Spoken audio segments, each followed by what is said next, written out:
Gracias por acompañarnos a Conversando con usted. Sigamos transformando juntos la educación. Una conversación a la vez. Este es un programa más de Conversando con usted.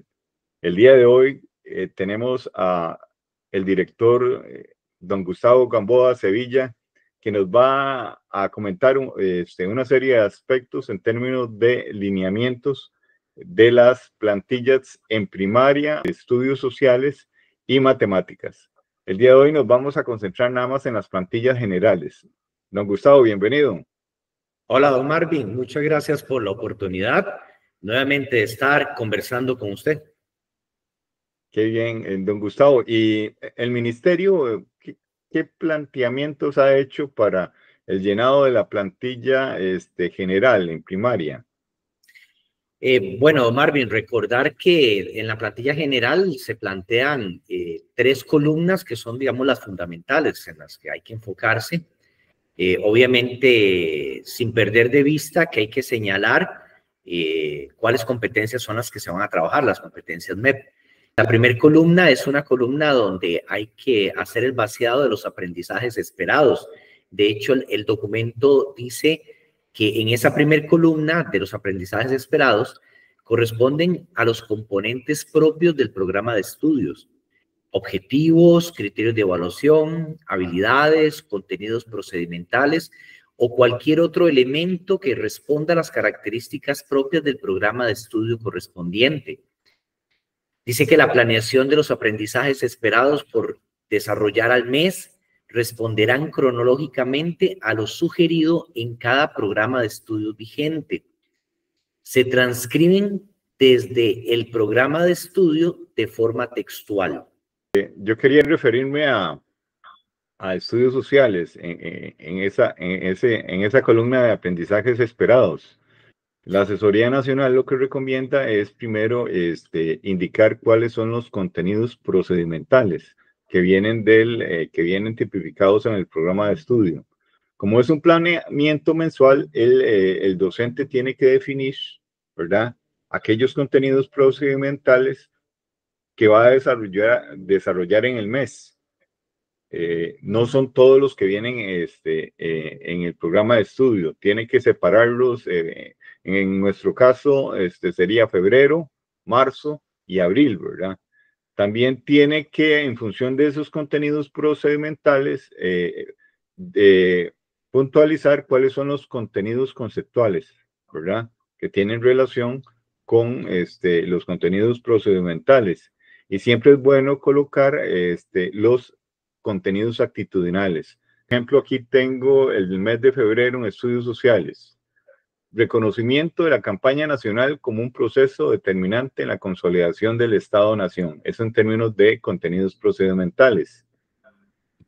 Identificación de los principales escenarios de las batallas de la campaña nacional.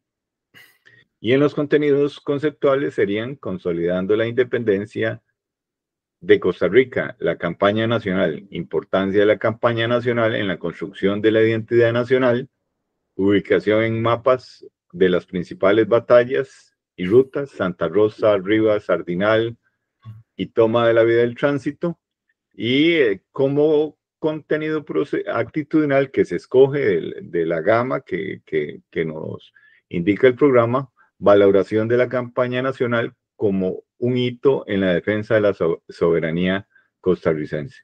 Entonces, ahí ya el programa de estudio nos indica cuál es el camino, ¿verdad?, con el cual yo tengo que ir trabajando las columnas de estrategia de mediación e indicadores. Tal vez ahí agregar algo que por lo que le escucho, Marvin, es un poquito diferente en el caso de sociales a matemáticas, porque nosotros sí trabajamos con lo que le llaman habilidades específicas de la asignatura o habilidades específicas de la especialidad.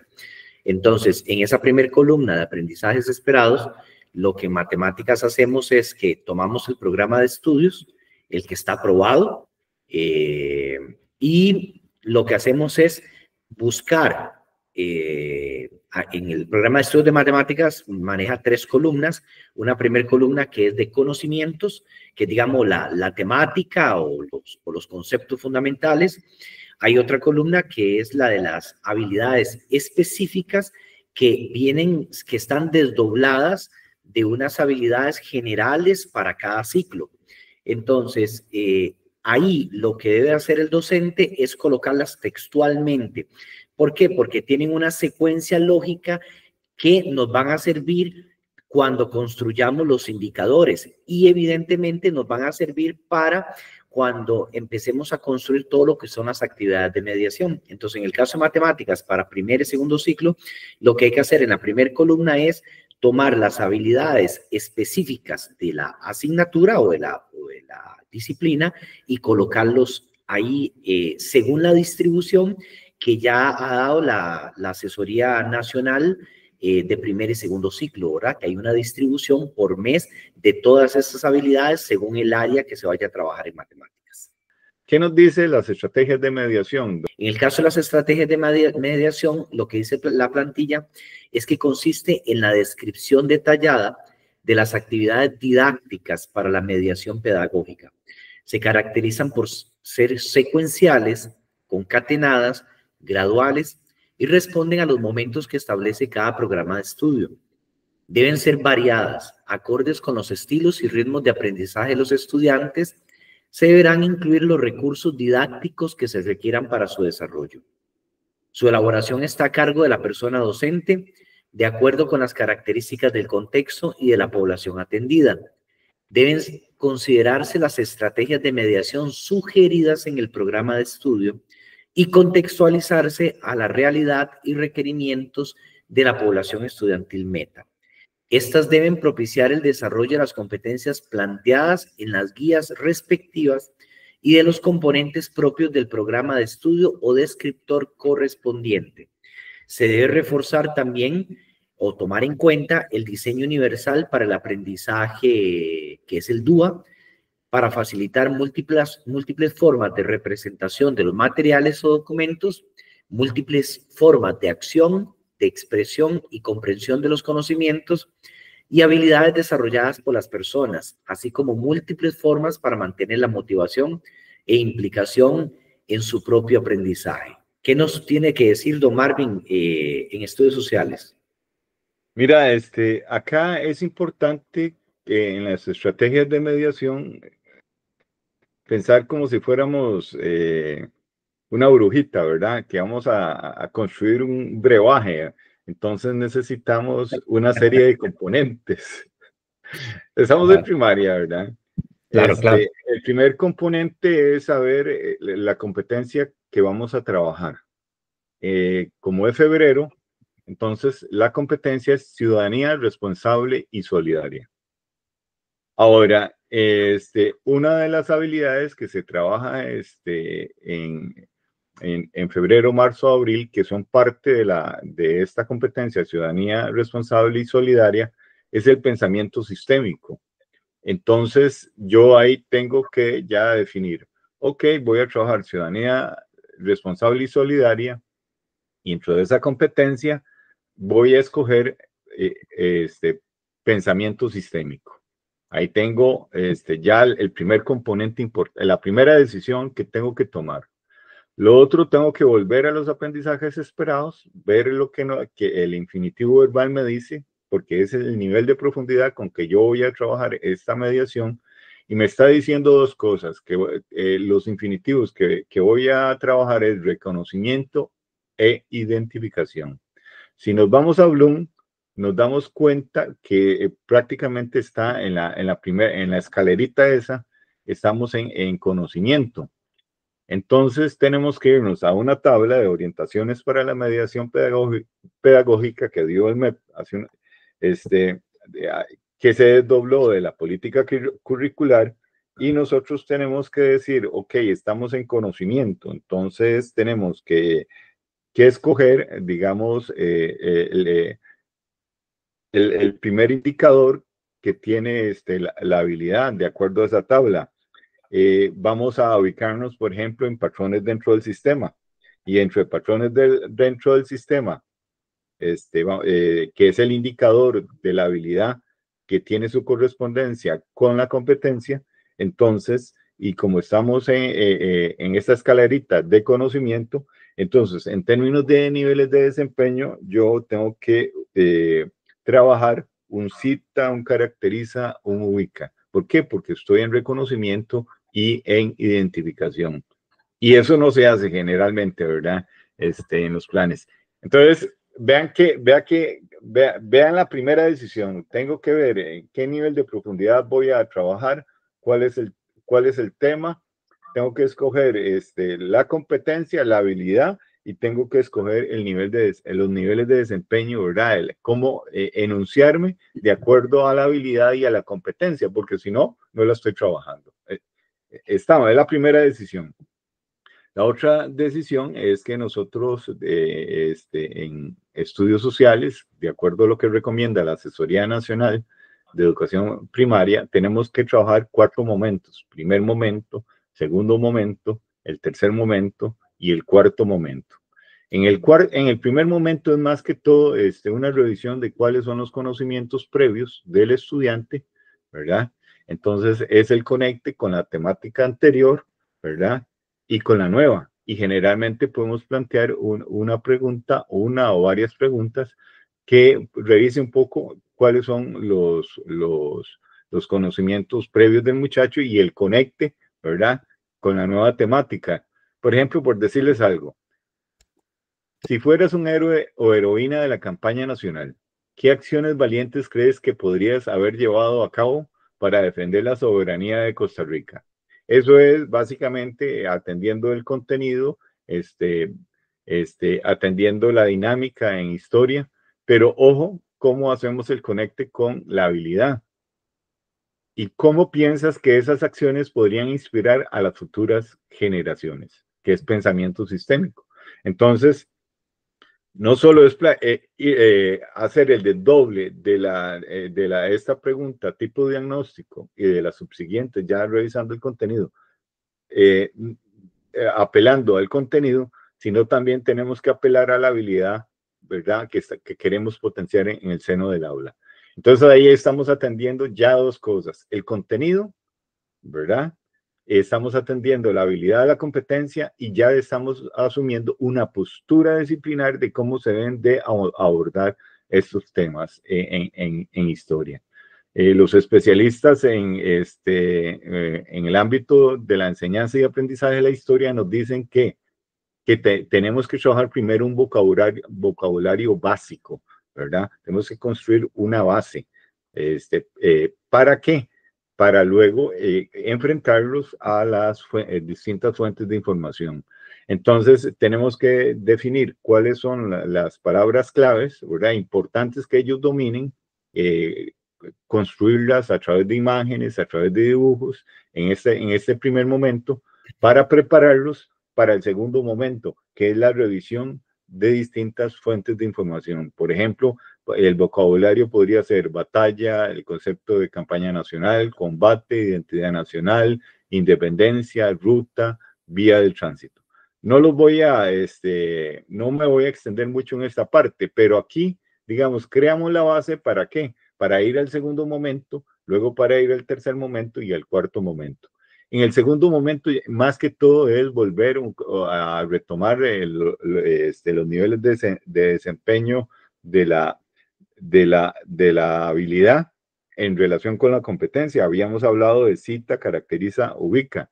Entonces, aquí es enfrentarlos ya a imágenes, enfrentarlos a videos, enfrentarlos a fragmentos de texto, a cuadros, gráficos, cuentos, etcétera, etcétera. Y luego a una pregunta generadora, que es una pregunta que no solo atiende el contenido, sino también que potencia la habilidad, ¿verdad? Y es enfrentarlos a una serie de documentos, ¿verdad? ¿Para qué? Para construir descripciones y luego en función de unas preguntas generadoras. Y en el tercer momento es ya más que todo de análisis y de revisar otras fuentes de información. Y en las actividades de cierre es un poco más en el cuarto momento, es un poco reforzar contenidos, ¿verdad? Por ejemplo, el estudiante realiza un repaso de lo visto en clase para emitir criterios a partir de lo que plantea la siguiente historieta, o el cuento, o el poema, ¿verdad? ¿Para qué? Para detallar aspectos relevantes de la importancia, batallas y rutas de la campaña nacional. Entonces, hay todo, en las actividades de mediación tengo que atender la postura curricular, ¿verdad? La postura pedagógica, la secuencia, y sobre todo tengo que atender la disciplina, porque en historia, en este caso es historia, yo tengo que enfrentarlos a un vocabulario, tengo que enfrentarlo a unas fuentes de información, tengo que enfrentarlos a unas preguntas generadoras. ¿Para qué? Para que me creen descripciones y también hagan análisis, ¿verdad? De acuerdo a lo que pide el programa de estudio. Entonces, yo voy desde lo más básico a lo complejo. Al atender diferentes fuentes de información, estoy que van desde lo más concreto a lo más abstracto. Yo puedo trabajar con los estilos de aprendizaje de los muchachos, ¿verdad? Que sean de adecuación no significativa, muchachos promedio o avanzado. Entonces yo voy suministrando una serie de materiales en términos de lo más básico a lo más complejo, voy atendiendo sus intereses y necesidades, y después en una puesta en común, en una plenaria, voy retomando los pasos que me pide el programa de estudio y voy haciendo los refuerzos respectivos. ¿Para qué? Para que haya un aprendizaje significativo y colaborativo, ¿verdad? En el salón de clases. Eso serían estudios sociales. Don Marvin, sí, es que es muy curioso muy interesante lo que plantea. De hecho, me pone a reflexionar y trato de entender mucho de lo que estás describiendo, porque, bueno, mi especialidad es matemáticas, pero una docente de primaria, la especialidad le pasa como a mí, o sea, la especialidad no es estudios sociales, y de pronto las descripciones que haces son descripciones bastante complejas. De hecho, tengo que prestarle bastante atención.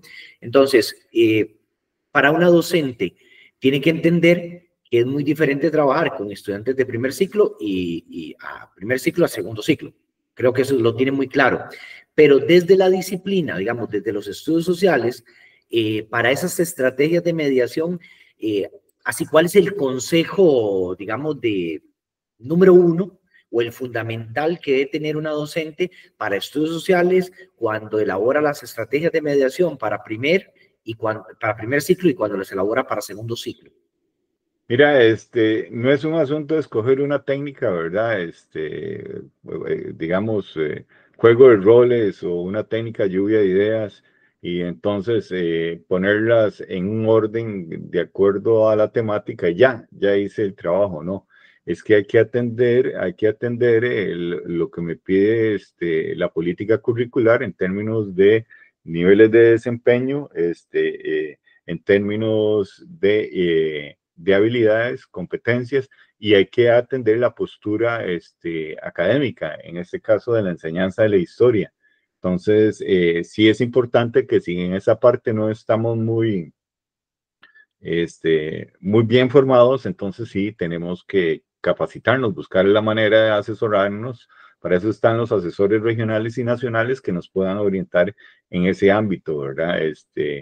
Entonces, a la hora de diseñar un planeamiento no es tan fácil. Hay muchos ingredientes que se combinan, de tipo curricular, de tipo pedagógico, propios de la asignatura. Y eso que estamos hablando de historia, geografía es otra situación, cívica es otra situación. Eso en estudios sociales en primaria, ¿verdad? Y eso que hay veces tienen que trabajar español, ciencias, mate, es bien complejo. Mi solidaridad con las compañeras maestras en este ámbito. Claro, por lo que voy entendiendo, Marvin, es no abandonar la disciplina. Hay un contenido que se tiene que desarrollar.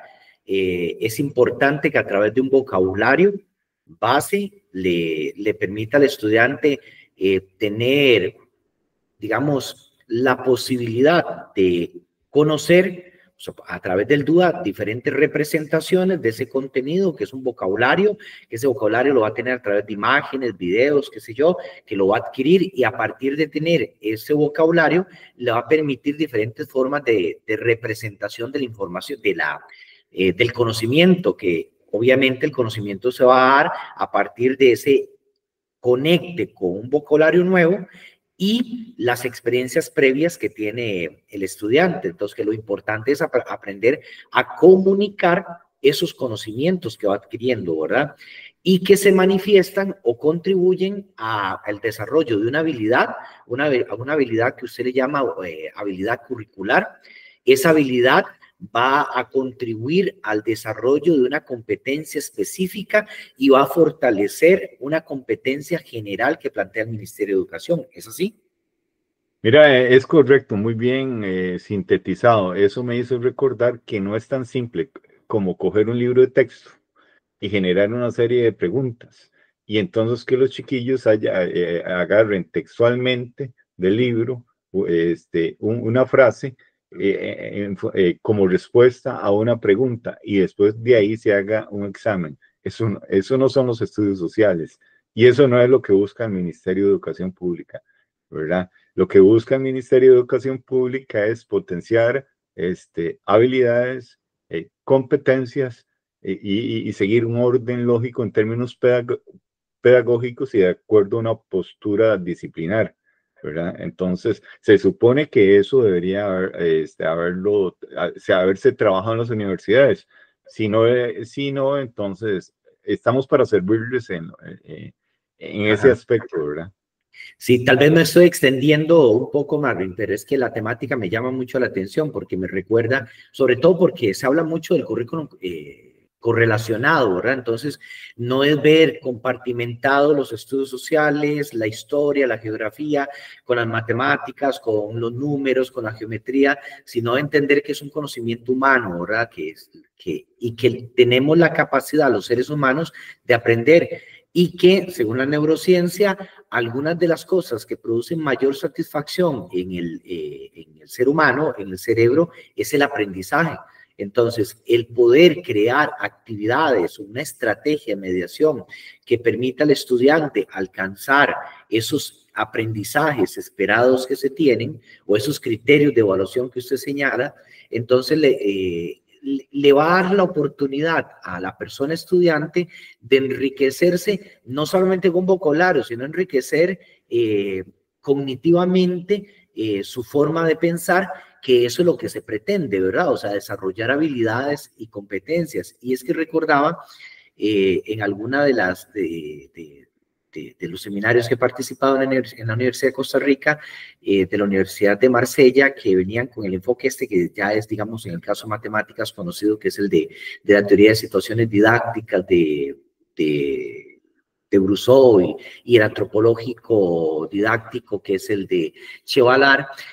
Pero me llamó mucho la atención cuando ellos conversaban un poco sobre la dinámica, y entonces hablaban que las matemáticas, y yo creo que se relaciona mucho es muy similar a lo que estabas planteando, el enseñar matemáticas no es como pasar por un museo y que vayan viendo los conocimientos que se han construido en torno a la disciplina y que después salen del museo y no se acuerdan de nada. O sea, una cosa, pues yo creo que es la posibilidad de interactuar con ese conocimiento que a través de la historia se ha ido, digamos, documentando, que se ha ido sistematizando, que se ha ido dándole un sentido lógico para que permite, digamos, habilidades cognitivas superiores, y que entonces en los tiempos actuales permite desarrollar habilidades y competencias realmente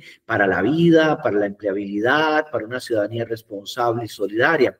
Entonces tal vez me quedo con eso, Marvin, de que no se debe abarcar ninguna disciplina como un paseo por el museo, ¿verdad? Nada más viendo lo que está en las vitrinas y listo, sino más bien la oportunidad de interactuar, y por eso la necesidad de que sean verdaderas estrategias de mediación. No sé si quieres agregar algo más para pasar matemáticas.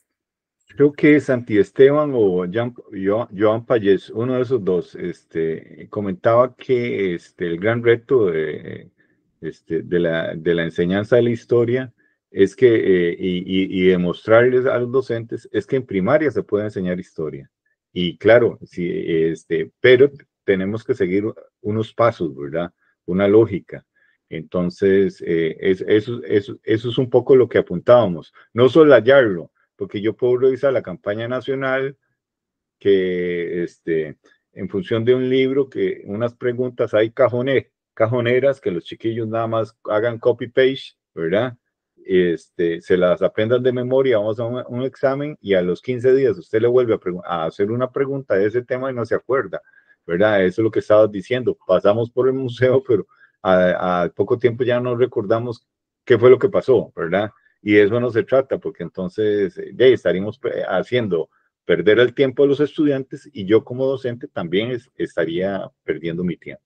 En el caso de matemáticas, nada más, muy puntualmente, recordar que en estas estrategias de mediación, por eso me gusta que específicamente se dice estrategias de mediación, entonces no es solamente actividades por actividades, porque era lo que usted decía, no es solamente una serie de técnicas para visualizar o conocer el contenido, que están relacionados al aprendizaje esperado, sino más bien tiene que ser una estrategia. Y el programa de estudios de matemáticas plantea una estrategia y la estrategia tiene un enfoque en la resolución de problemas. Entonces, cuando pretendemos conectar, a contribuir al desarrollo de una competencia específica, cuando queremos fortalecer una competencia general, cuando queremos desarrollar una habilidad de la política curricular, entonces ahí lo que hay que tener en cuenta es que, por ejemplo, el programa de estudios de matemáticas considera todos esos elementos desde la disciplina. Entonces establece dos etapas. Una primera etapa, que los docentes creo que ya la conocen, que es la etapa que de hecho lo que pretende es hacer una transición entre lo concreto hacia lo abstracto, y es una estrategia. Entonces, esa estrategia se subdivide en 4 momentos. Un primer momento, que es el del planteamiento de un problema, que un problema en contexto me permite conectar con las experiencias de los estudiantes, me permite conectar con el contexto de los estudiantes, me permite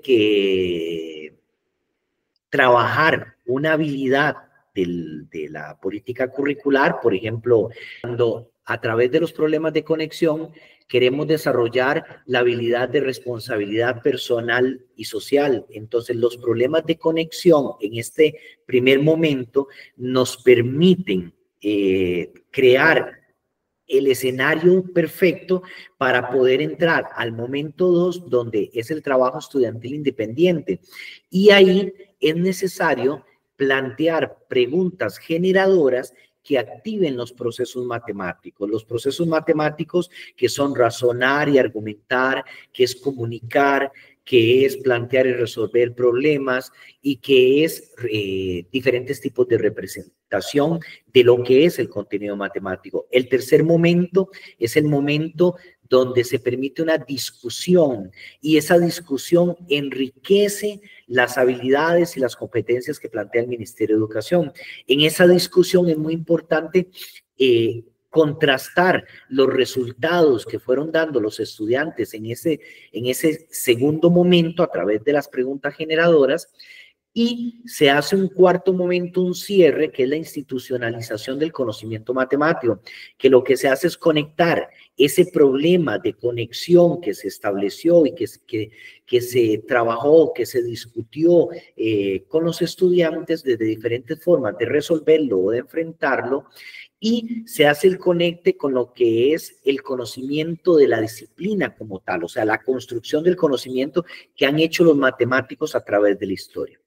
Y esa es la primera etapa de esa primera estrategia. Y luego la otra etapa es la de movilización de esos conocimientos. Entonces, después de que el estudiante ha tenido la oportunidad de conectar, de experimentar un nuevo ustedes hablan de un nuevo vocabulario, en el caso de matemáticas, unas nuevas propiedades, unas nuevas características que tienen los objetos matemáticos, entonces permite una movilización, y esa movilización, como el enfoque es a través de la resolución de problemas, entonces hay que plantear 3 tipos de problemas: problemas que sean de reproducción, problemas que sean de conexión y problemas que sean de reflexión.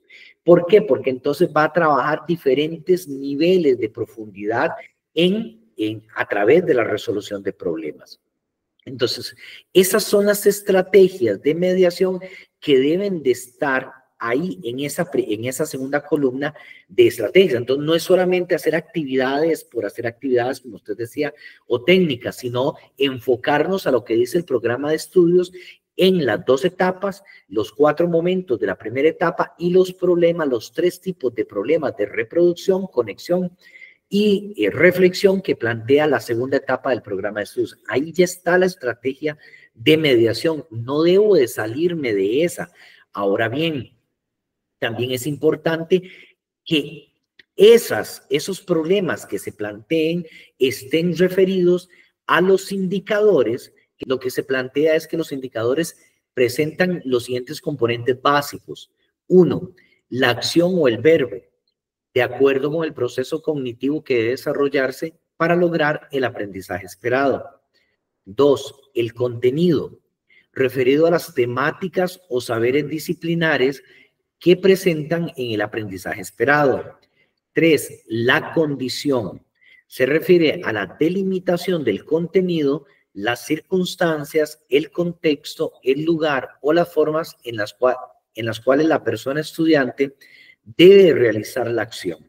La condición y su pertenencia están determinadas por la naturaleza de la asignatura o saber disciplinar.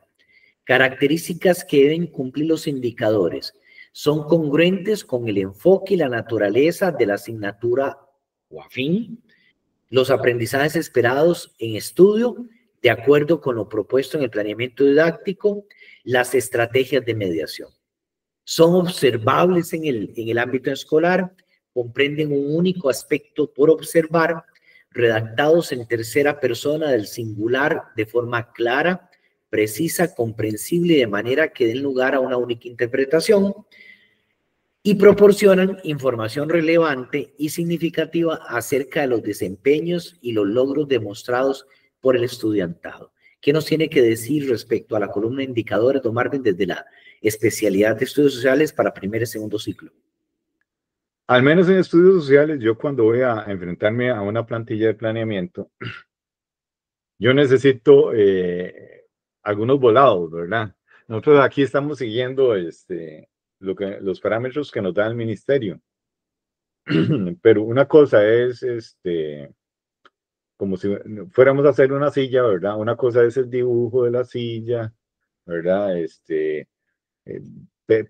Pensar en unos materiales, pensar en unas herramientas, y otra es ya la práctica, ¿verdad? El manejo práctico de la construcción de la silla. Puede ser que yo empiece primero alistando las patas, ¿verdad? Y luego a donde uno se sienta o el respaldar. Va a depender de qué es más rápido y en qué orden, y para que al final el producto sea el mejor, ¿verdad? Yo generalmente lo que hago es trabajar primero en la columna de aprendizajes esperados, darme cuenta de cuáles son los contenidos procedimentales, los contenidos conceptuales y los contenidos aptitudinales. Entonces, de los contenidos procedimentales es donde yo tengo que elaborar el indicador. Y el indicador nos dice 3 cosas, ¿verdad? De acuerdo a lo que Gustavo nos estaba señalando. La acción, que es el verbo, el contenido y la condición. Pero ¿cómo yo trabajo eso, ¿verdad? De una manera práctica. Por ejemplo, el contenido procedimental me decía reconocimiento de la campaña nacional. Entonces, yo lo que hago es enunciarlo. Reconoce, ¿verdad? Tengo que trabajar, reconoce la campaña nacional como proceso determinante en la consolidación del Estado-Nación, ¿verdad? Ok, pero tengo que meterle ahí la condición. Es decir, ¿con qué materiales voy a trabajar? Hay veces yo no sé por qué usan unas palabrejas técnicas, ¿verdad? Que lo pierden a uno a la hora de construir los indicadores. Nada más él reconoce que es el nivel de profundidad, de acuerdo a Bloom, en términos de conocimiento. Luego los materiales, ¿verdad? Reconoce en las imágenes, la línea de tiempo, el video, la lectura 1 y el producto creativo 1, la campaña nacional como proceso determinante en la consolidación del Estado de la Nación. 3 cosas. El nivel de profundidad, que me lo da el verbo. La acción, el contenido, ¿verdad? El contenido que me lo da el programa de estudio. Y tercero, los recursos que yo voy a utilizar, que es la condición. Pero aún así hay un cuarto que se recomienda, lo recomiendan sobre todo los asesores de evaluación, meter la manera en que lo vamos a evaluar, ¿verdad? En este caso, con una rúbrica, con una lista de cotejo, con una lista de criterios, es decir, ahí nosotros se recomienda eso. Entonces, una vez que tenés claro, ¿verdad? ¿Cuáles son los contenidos procedimentales? Y luego, tenés claro los materiales con que vas a trabajar, entonces, y de acuerdo a un orden pedagógico, curricular y académico, entonces ya vos vas desarrollando las actividades de mediación. Primero, crear un vocabulario básico, hacer los conectes del tema anterior con el nuevo, y luego trabajar unas fuentes, y en función de eso, ya como decía Gustavo, hacer esos puentes, ¿verdad? Con unas preguntas que nos den información en términos de descripción y después de análisis, para ir a un cierre y reforzar contenidos de bajo dominio. Entonces, es muy fácil, ¿verdad? Recordar el verbo que me da el nivel de profundidad, los materiales que yo voy a usar y el contenido y cómo lo voy a evaluar. Esa sería la explicación sencilla y fácil. Interesante lo que plantea. Lo que más me llama la atención es que diga que es fácil. A mí me costó mucho. Tengo un poco de dudas con eso, porque me acuerdo en mis años mozo, cuando estaba en la Universidad de Costa Rica, llevando el curso de Geometría 1, que era con Teodora Sigi, que de hecho ella es griega,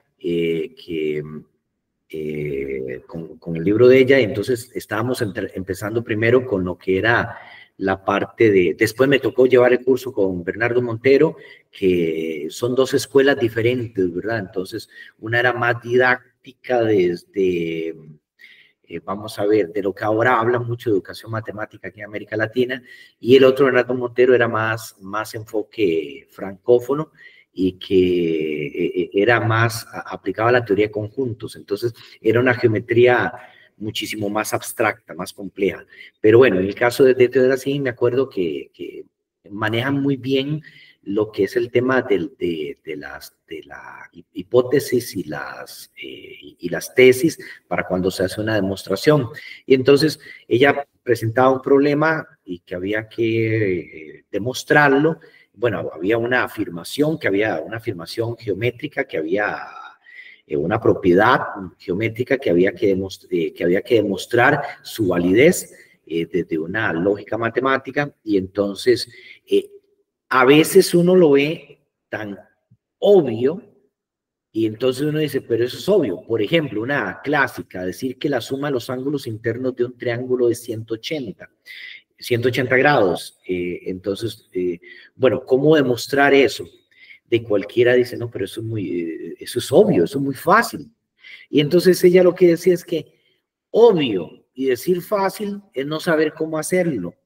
Y eso aplica mucho a lo que estás diciendo, Marlo. O sea, cuando la gente dice que eso es obvio, que es fácil, es que no sabe realmente, dentro de una rigurosidad de pensamiento lógico, hacer una construcción bien argumentada, con razonamientos válidos, para poder llegar a una conclusión de esas hipótesis que yo me estoy planteando y entonces demostrar la tesis. Entonces, ahorita que dices que eso es muy fácil, me acuerdo también leyendo a Borges, o sea, que comentaba en un video anteriormente, fácil no es nada, o sea, la vida, las palabras, el conocimiento, todo es súper complejo, y por eso Edgar Morin, que plantea todo el enfoque esto de la complejidad, que plantea lo que es la política curricular, que la política educativa, desde los enfoques, digamos, filosóficos, que uno de los enfoques es la complejidad, y es que realmente el universo, la vida, el conocimiento, el pensamiento, la psique, todo es muy complejo, y pensar que es simple a veces, entonces minimizamos todo el proceso que hay de aprendizaje y de comunicación que implica el aprender, ¿verdad? Porque aprender también implica un proceso de saber transmitir esos conceptos, esos vocabularios que usted me estaba diciendo en el caso de sociales, que empiezo a manejar y que empiezo a esgrimirlos como un pensamiento lógico que es, digamos, comprensible para el que me escucha, ¿verdad? Y que permite también crear un diálogo o una dialéctica, una discusión en torno a esas ideas. Pero bueno, ahora ya me metí a filosofía de la educación, Marvin. Seguir esa parte que tocas es muy importante, porque la única forma de verlo fácil es a través de la práctica. Volvemos a la silla. Yo puedo hacer un diseño, ¿verdad? Un dibujo, ¿verdad? Y yo cuando construyo la primera silla lo hago con unos cuidados. Tal vez empecé por el respaldar y después por el asiento y después por las patas. Ya cuando hice la segunda, yo dije, la segunda hice lo mismo, y después en la tercera digo yo, ¿por qué empecé primero por el respaldar? Es más fácil. Primero las patas, luego el asiento, meto las patas y ¡pum! Va al respaldar. Y lo hago en menor tiempo y más fácil. Claro, ya en la tercera o cuarta lo ves muy fácil, pero ya tuviste que haber pasado por 1 y 2, ¿verdad? Por todo ese proceso de aprendizaje, que es lo que vos estás explicando. Sí, cuando empezamos a construir este tipo de planeamientos y más con todas estas variables que nos indica el ministerio, ¿verdad? Que debemos de trabajar en una secuencia, al principio es complicado, pero ya cuando lo construís, lo pones en práctica con los jóvenes, ves que algunas cosas funcionan, otras sí, otras no, entonces, y haces los ajustes, entonces ya creas una práctica. Entonces hay que hacer de la teoría una práctica, ¿verdad? Entonces cuando uno ya tiene esa práctica, entonces lo ve más fácil. Algunos docentes sí lo tienen que estar viendo muy fácil, pero sí, otros compañeros tienen que verlo y tal vez si no lo han construido en los términos que nosotros estamos recomendándolo y que lo recomienda el ministerio, sí debe ser bastante complejo. Entonces, tener esa doble dimensión, qué es fácil y qué no lo es, ¿verdad? Qué interesante como lo plantea, porque en la conversación aquí en vivo, en caliente, dicen los programadores, cuando estamos grabando, es muy interesante porque yo puedo ir observando en su discurso niveles de conocimiento, o sea, que la taxonomía de Bloom.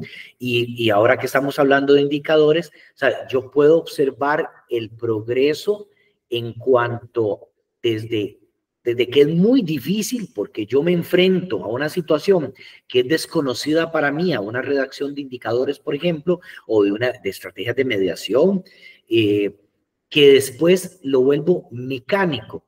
Entonces, vean que es muy difícil. Claro, son niveles. Una cosa es conocer, otra cosa es comprender, otra cosa es aplicar, y ya después lo que usted estaba diciendo, hasta que llego a evaluar. O sea, ya que estamos hablando de niveles cognitivos superiores, donde logro evaluar si mi estrategia aplicada fue adecuada o no. Pero entonces, claro, ¿qué hace fácil el hacer una silla que usted planteaba? Claro, la práctica. ¿Por qué? Porque entonces la logro mecanizar. Y entonces es la misma lógica del proceso de aprendizaje. O sea, si yo quiero que el estudiante me aprenda a multiplicar, por ejemplo, o aprenda el concepto de potencias, que es una multiplicación donde los factores son iguales y que en matemáticas lo que hacemos es simplificar la representación de esa multiplicación que tienen iguales factores, pero en matemáticas siempre buscamos la optimización, entonces es parte del razonamiento lógico que tenemos, entonces buscamos una representación de la multiplicación cuando tienen factores iguales, lo representamos como una base y un exponente. Y entonces esa representación, que es una potencia, es muy importante que haya una comprensión de fondo, que detrás lo que hay es una multiplicación de factores iguales, y que hay detrás de una multiplicación de una suma. Entonces, ¿cómo llego a la multiplicación? Comprendiendo que es... ¿Cómo llego a la potencia? O sea, ¿cómo comprendo la potencia? Comprendiendo que es una multiplicación de factores iguales. ¿Y cómo comprendo que es una multiplicación? Comprendiendo que detrás es una suma de números naturales. Entonces, ¿y qué es una suma de números naturales? Una agrupación de elementos que me conforman una cantidad.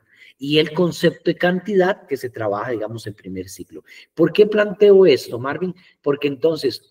Lo mismo que hablábamos al principio, no es pasar por encimita los temas, es que hay que profundizarlos y por eso es necesario esa etapa 2 que plantea el programa de estudios de matemática en estrategias de mediación, que es la parte de los problemas de reproducción, problemas de conexión y problemas de reflexión, porque permiten volverlo fácil, como usted decía.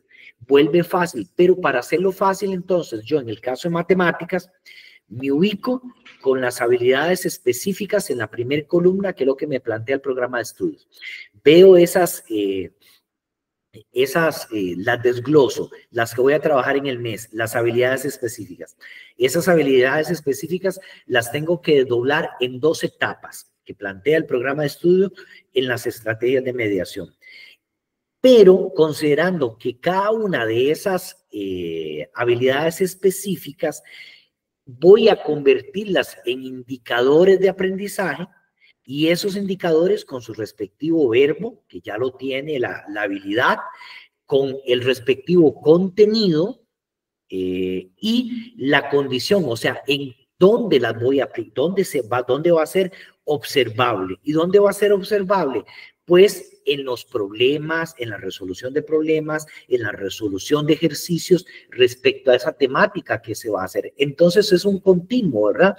Desde el aprendizaje esperado, que es la habilidad específica, pasando por la estrategia y finalizando en una rúbrica donde yo desgloso ese indicador con criterios de evaluación y con niveles para ese criterio para poder identificar si el estudiante lo está viendo fácil o si el estudiante lo está viendo difícil. Pero todos pasamos desde lo difícil y lo vamos haciendo mecánico hasta que vuelve muy fácil, ¿verdad? Que es lo que usted decía. Sí, ahí me recordaste a Vygotsky, la famosa zona de desarrollo próximo, ¿verdad? En el sentido de que yo puedo con un diseño hacer la misma silla varias veces, ya llega un momento que usted tiene ese dominio, pero pasas a otro diseño, ¿verdad? A otro diseño más complejo, ya tener la herramienta y la idea de por dónde empezar y que puede ser un poquito más rápido, pero como es un diseño nuevo, tenés que ir otra vez más lento porque hay un nuevo aprendizaje, porque el diseño me exige otro tipo de retos. Tengo que desarrollar otro tipo de habilidades. Pero el primer diseño, ¿verdad? Que sería la habilidad 1, me da el conecte, ¿verdad? Con la habilidad 2. Y me va desarrollando una competencia para manejarme en el trabajo con distintos tipos de diseños. En este caso serían los contenidos, ¿verdad? En historia, digamos, de la campaña nacional, en sexto grado se dividen varios subtemas. Entonces, el primer subtema, trabajamos con pensamiento sistémico, creamos unas habilidades, pero siguiendo a Vygotsky tenemos que aplicarlas en el segundo subtema de acuerdo a otra habilidad. El caso de las que se recomiendan para este trimestre dentro de ciudadanía responsable y solidaria, estaría la habilidad de ciudadanía global y local. Entonces volvemos a lo mismo, ¿verdad? A trabajar con un indicador, con unos niveles de profundidad, pero ya con otra temática. Pero eso sería más aplicación del conocimiento, ¿verdad? Ir dando pequeños saltos para al final llegar a la competencia, que es lo que se requiere, ¿verdad? Para el primer periodo. Entonces seguimos con la segunda competencia, después la tercera. Al final son 3 en total, ¿verdad? Entonces no es tan fácil, ¿verdad? Sí, como vos lo decías, no es tan fácil. Sí, tal vez, Marvin, agrego lo de Antonio Machado, que decía que caminante son tus huellas, el camino y nada más.